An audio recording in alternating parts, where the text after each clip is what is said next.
Panguni Uthiram April 1 அன்னைக்கு வருது. பங்குனி உத்திரம் அப்படின்னு சொன்ன உடனே நம்ம எல்லாருக்குமே ஞாபகம் வருது முருகப்பெருமான் தான். இந்த நாளைக்கு அப்படி என்ன சிறப்பு? முருகப்பெருமான் தன்னுடைய முதல் மனைவியான தெய்வானையை மனம் முடித்த திருநாள் பங்குனி உத்திரம்.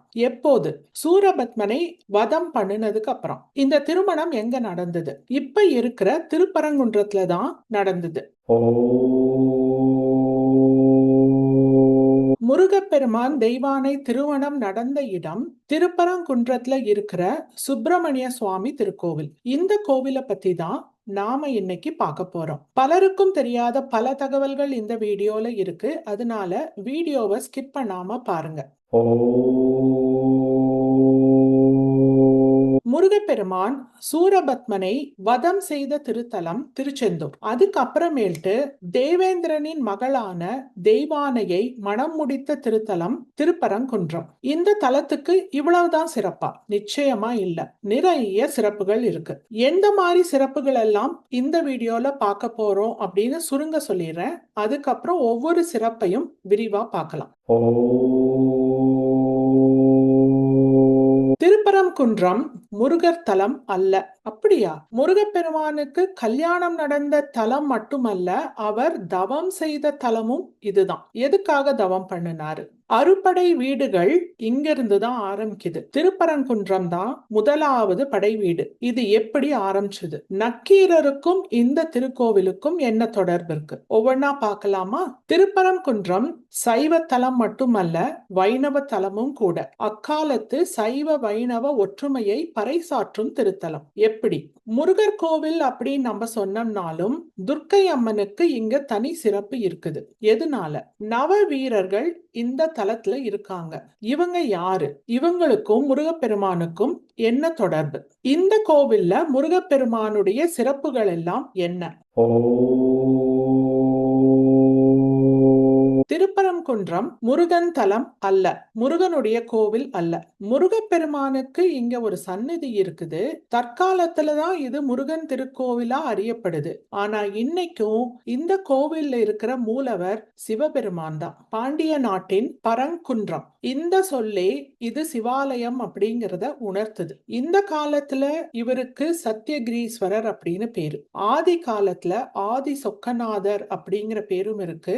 பரங்குன்றம் இந்த பேரை கொண்டு பரங்குன்றநாதர் அப்படிங்கிற பேரும் இருக்குது. சிவாலயமா இருந்தாலும் முருகனே பிரதான தெய்வமா தற்காலத்துல மக்களால அறியப்படுறாரு. ஆதி காலத்துல இந்த தலத்துக்கு தென் பரங்குன்றம் அப்படிங்கிற பேர் தான் இருந்திருக்குது.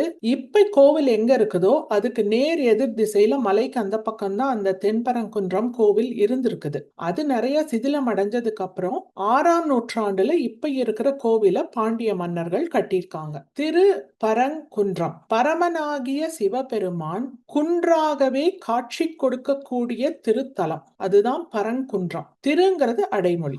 அறுபடை வீடுகள்ல முதலாவது படை வீடு இதுதான், முருகன் சந்நிதினால. சிவாலயம் மட்டுமில்ல, இந்த கோவில் தேவார பாடல் பெற்ற தலமும் கூட. பாடியவர்கள் சைவ குரவர்கள் 4. இங்க ஒரு சிவாலயம் அல்ல, 2 சிவாலயங்கள் இருக்கு. குன்றின் அடிவாரத்துல நம்ம பாக்குறது சத்தியகிரீஸ்வரர் திருக்கோவில், இல்லைன்னா பரங்குன்றநாதர் திருக்கோவில். மலைக்கு மேலையும் ஒரு சிவாலயம் இருக்கு, காசி விஸ்வநாதர் திருக்கோவில். இந்த 2 கோவில்களுக்கும் முருகப்பெருமானுக்கும் தொடர்பு இருக்குது. அதையும் விரிவா பார்க்க போறோம்.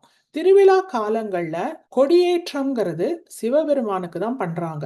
ஆனா வீதி உலா வர்றது முருகப்பெருமான். தந்தையுடைய கோவில்ல தனையனுக்கு சிறப்பு இருக்கிறதுனால இங்க முருகப்பெருமானுக்கு சோம சுப்பிரமணியர் அப்படிங்கிற பேரும் இருக்கு. இதுல சோமன் அப்படிங்கிற சொல் சிவபெருமான தான் குறிக்குது. சிவாலயம் அப்படிங்கிறதுனால அவருடைய வாகனமான நந்தி தேவருக்கும் இங்க சிறப்பு இருக்கு. நந்தி தேவர் தன்னுடைய மனைவி காலகண்டியோடு காட்சி கொடுக்கும் அரிய தலம். இவருக்கு பக்கத்துல ரெட்டை விநாயகர் இருக்காங்க. ரெட்டை விநாயகர் அப்படின்னு நான் சொன்ன உடனே உங்களுக்கு ஞாபகம் வர இன்னொரு தலம் என்ன? அதுவும் சிவாலயம் தான். கமெண்ட்ஸ்ல சொல்லுங்க. வேத வியாசரும் பராசர முனிவரும் சிவபெருமானை வழிபட்ட சிறப்புடைய திருத்தலம். இந்த பெயர்கள் எல்லாம் எங்கேயோ கேட்ட மாதிரி இருக்கா? இவங்க யாருங்கிறதையும் தெரிஞ்சுக்கலாம். மகாபாரத நூலை எழுதினவர் வேதவியாசர். இவர் பராசர முனிவரின் மகன். பராசர முனிவருக்கும் மச்சகந்திக்கும் பிறந்தவர். அந்த மச்சகந்தி தான் மறுபடியும்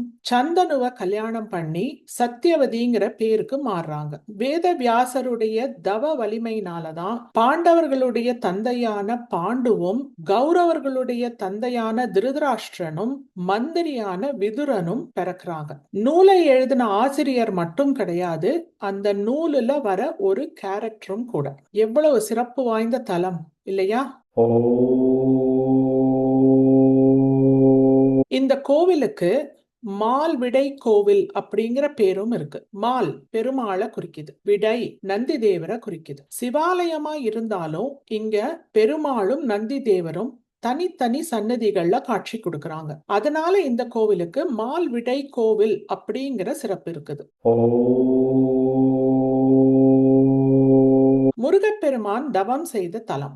முருகப்பெருமான் குழந்தையா இருக்கும்போது பிரணவ மந்திரத்தின் பொருளை சிவபெருமான் பார்வதி தேவிக்கு சொல்றார். அந்த சமயத்துல பார்வதி தேவியுடைய மடியில அமர்ந்து அந்த பிரணவ மந்திரத்துக்கான பொருளை முருகப்பெருமான் தெரிஞ்சுக்கிறார். குருவுடைய வழிகாட்டல் இல்லாம தானாகவே இப்படி தெரிஞ்சுக்கிட்டதுனால அந்த பாவம் நீங்கணும் அப்படிங்கிறதுக்காக முருகப்பெருமான் தென்பரங்குன்றத்துல வந்து தவம் இருந்திருக்கார். முருகப்பெருமானுக்கு ஆதி சொக்கநாதரா சிவபெருமான் காட்சி கொடுத்த திருத்தலம் பரங்குன்றம். முதலாவது படை வீடு. நக்கீரர் சங்ககால புலவர். நெற்றிக்கண்ணை திறப்பினும் குற்றம் குற்றமே அப்படின்னு சிவபெருமான் கிட்ட வாதிட்டவர். நக்கீரர் எழுதிய பல நூல்கள்ல திருமுருகாற்றுப்படையும் ஒன்று. அந்த நூலை திருப்பரங்குன்றத்துல தான் அவர் எழுதியிருக்கார். அந்த நூல்ல தான் அறுபடை வீடுகளை பத்தி குறிப்பிட்டிருக்கார். அதை வச்சுதான் அறுபடை வீடுகளை இன்னைக்கு வரைக்கும் நம்ம கொண்டாடிட்டு இருக்கோம். நக்கீரர் திருப்பரங்குன்றத்துல தவம் பண்றார். அந்த சமயத்துல அவருடைய தவம் கலையுது. யாரெல்லாம் சரியா தவம் பண்ணாம இருக்காங்களோ அவங்களெல்லாம் ஒரு பூதம் புடிச்சு வச்சுக்கிட்டு இருக்கு. அந்த வரிசையில நக்கீரரையும் அது புடிச்சு வச்சிருது. இதே தென்பரங்குன்றத்துல ஒரு சிறை, ஒரு குகைய சிறையா வச்சு அதுல 999 பேரை புடிச்சு வச்சிருக்கு. இப்ப நக்கீரரையும் சேர்த்து 1000 பேர் அந்த குகையில சிறையில இருக்காங்க. நக்கீரர் உடனே முருகப்பெருமான வேண்டார். நக்கீரருக்கு அருள் புரியறதுக்காக முருகப்பெருமான் தென்பரங்குன்றத்துல காட்சி கொடுத்து பூதத்தை அழிச்சு அந்த 1000 பேருக்கும் விடுதலை கொடுக்கிறார். இந்த 1000 பேரும் சிறை இருந்த குகை இன்னைக்கும் இருக்கு. அந்த குகைக்கு பஞ்சாட்சர குகை அப்படின்னு பேரு. சரவண பொய்கைக்கு பக்கத்துல அந்த குகை இருக்குது. தவம் நிறைவு பெறல அப்படிங்கிறதுனால அதுக்கு பரிகாரம் பண்ணணும் அப்படின்னு நினைச்ச நக்கீரர் முருகப்பெருமான் கிட்ட தன்னுடைய வேண்டுதலை சொல்றார். நக்கீரருக்கு அருள் புரியறதுக்காக தன் வேலை கொண்டு கங்கை நீரை திருப்பரங்குன்றத்துல முருகப்பெருமான் வரவழைக்கிறார். அந்த நீர் தான் இன்னைக்கு காசி தீர்த்தம் அப்படின்னு அறியப்படுது. இது மலை உச்சியில இருக்கிற காசி விஸ்வநாதர் திருக்கோவில்ல இருக்கு. அதனாலதான் இந்த தலத்துல 2 கோவில்கள் இருக்கு. காசி விஸ்வநாதர் கோவில்ல நக்கீரருக்கு தனி சன்னதி இருக்கு. சைவத்தலம் சமணத்தலமா மாறி மறுபடியும் சைவத்தலமா மாறி இருக்குது. எப்படி?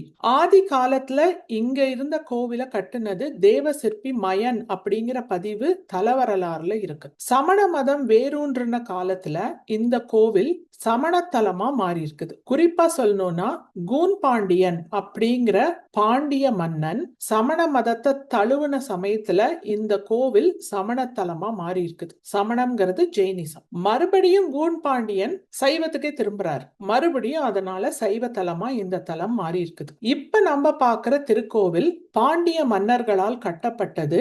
7ஆம் மற்றும் 8ஆம் நூற்றாண்டுகள்ல கட்டப்பட்டது. குடைவரை கோவில். அதனால சுவாமிக்கு மேல விமானம் எல்லாம் கிடையாது.